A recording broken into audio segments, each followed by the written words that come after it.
Shri Rahul Gandhi ji.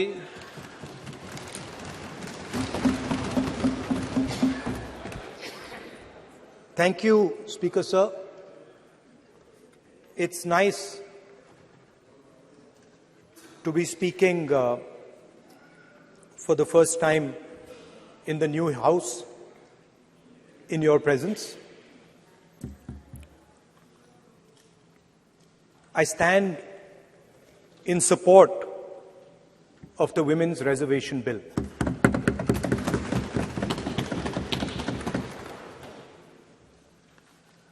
Yesterday, I was listening to the discussion, and the issue of the Sengol came up. And there was a conversation, a to and fro, about the Sengol. And also a little bit about the conversation about the transfer of power from the British to the people of India.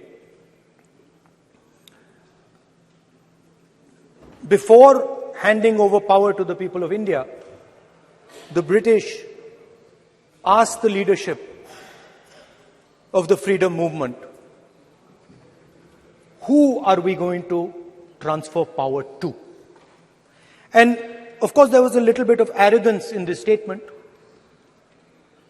because they viewed India as a poor country.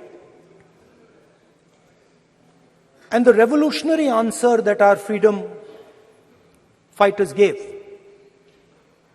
was, we are going to transfer power to the people of India. So we became a country that from its inception gave the vote to all our women. And this was a revolutionary thing at the time. We also gave the vote to every single community. And the vote was a mechanism of transfer of power. It was designed to further transfer power to the people of India. And if you look at the journey from independence, it's been that journey. It's been a constant transfer of power, more and more and more power to the people of India, on one side. And on the other side, the counter idea, that take away power from the people of India. This is the fight that is going on. And in fact, in many ways, it is the fight that is taking place today. Huge step forward in the transfer of power to the women of India was Panchayati Raj, where they were given reservation and they were allowed to enter the political system at scale. And this is another step. It's a big step. It is not a small step. And I'm sure everybody in this room, the treasury benches, the opposition, everybody agrees that this is a very important step for the women of our country. They fought for independence. They are as capable as any man, in many ways more capable, and should be given as much space as they possibly can be given. There is one thing, in my view, that makes this bill incomplete. I would like to have seen OBC reservation included in this bill. I think it is very important that a large chunk of India's population, large chunk of India's women should have access to this reservation. And that is missing in this bill.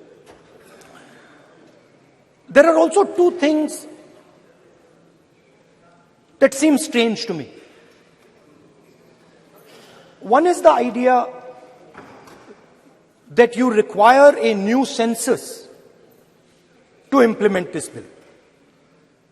And the second is that you require a new delimitation to implement this bill. In my view, it is quite simple. This bill can be implemented today by giving 33% of the seats in the Lok Sabha and the Vidhan Sabha to India's women. And so I wonder if this is not designed to push the ball forward. To push the ball forward 7, 8, 9 years, and then let this thing play out the way it does. I know my friends tend to like to take the attention of people away from other issues. You know, there is of course the Adani issue, which is they always want to take the attention away. But there is another, I would like to say that. One of the things that, this is quite a nice building. Nice peacocks. Nice peacock feathers on the ground. Nice peacock feathers in the chair. It's a nice, tasteful building. But frankly, I would have liked to see the President of India in this process. The President of India is a woman. She represents the tribal community, and it would have been befitting to have her visible in this transfer from one house to the other. So, one of the things that the government likes to distract from, of course, is Mr. Adani. And there is another thing that the government likes to distract everybody from. And that thing is called the caste census. For some reason, and I don't quite understand what this reason is, the moment the opposition raises the issue of caste census, the BJP tries to create a new distraction, a new sudden, event, so that the OBC community and the people of India look the other way. In my research for this speech, I took a look at the different institutions that define how our country moves forward. There are many. There is the Lok Sabha, Rajya Sabha, Vidhan Sabhas. There is the bureaucracy. There is the press. And there's the judiciary. And I looked with an eye to understand what is the participation of the OBC community in these institutions. मतलब हमारे जो institutions हैं उनमें OBC की भागीदारी कितनी है, ये सवाल मैं पूछ रहा था और मैंने अलग अलग इंस्टीट्यूशंस में थोड़ा रिसर्च किया. जो सेंट्रल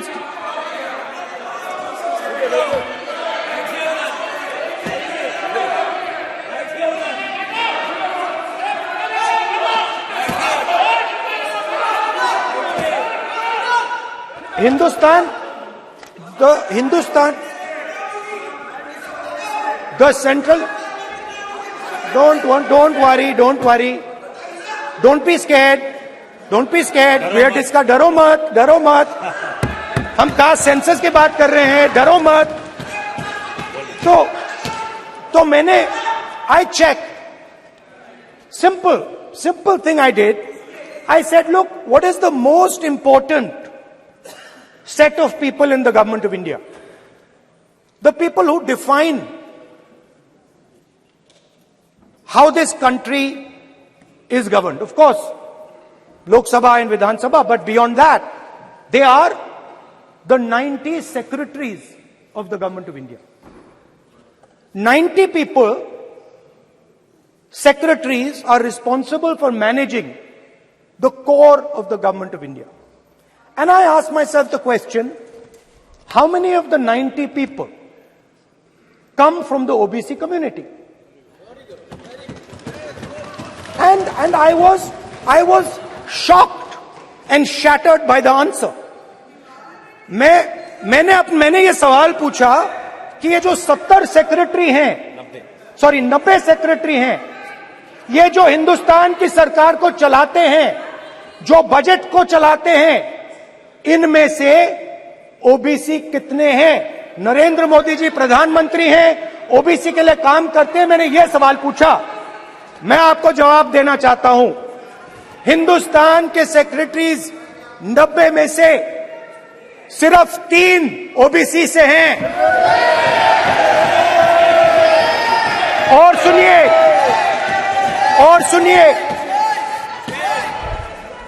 सुनिए, नहीं घबराइए मत, डरो मत। और सुनिए, ये जो सेक्रेटरीज हैं जो ओबीसी कम्युनिटी से हैं, ये हिंदुस्तान के सिर्फ 5% बजट को कंट्रोल करते हैं। मतलब अगर हिंदुस्तान का बजट 44 लाख करोड़ का है, तो ये 2.47 लाख करोड़ मतलब 5% कंट्रोल करते हैं। और सुनिए, मैं कर रहा हूं, मैं वहीं आ रहा हूं।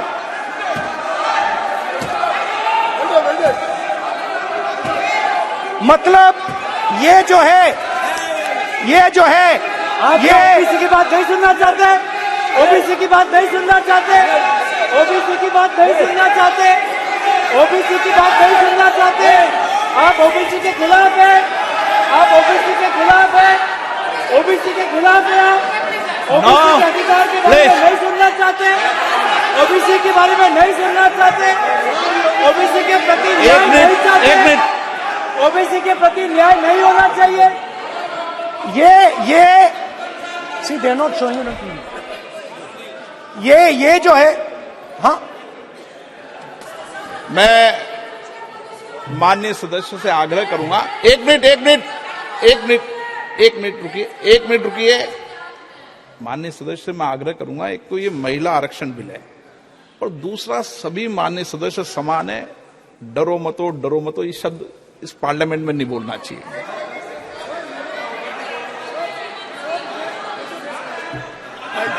सर, ये जो डिस्कशन है,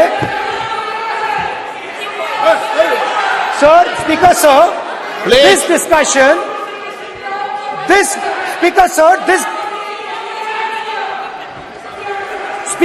this discussion is about the transfer of power to the people of India.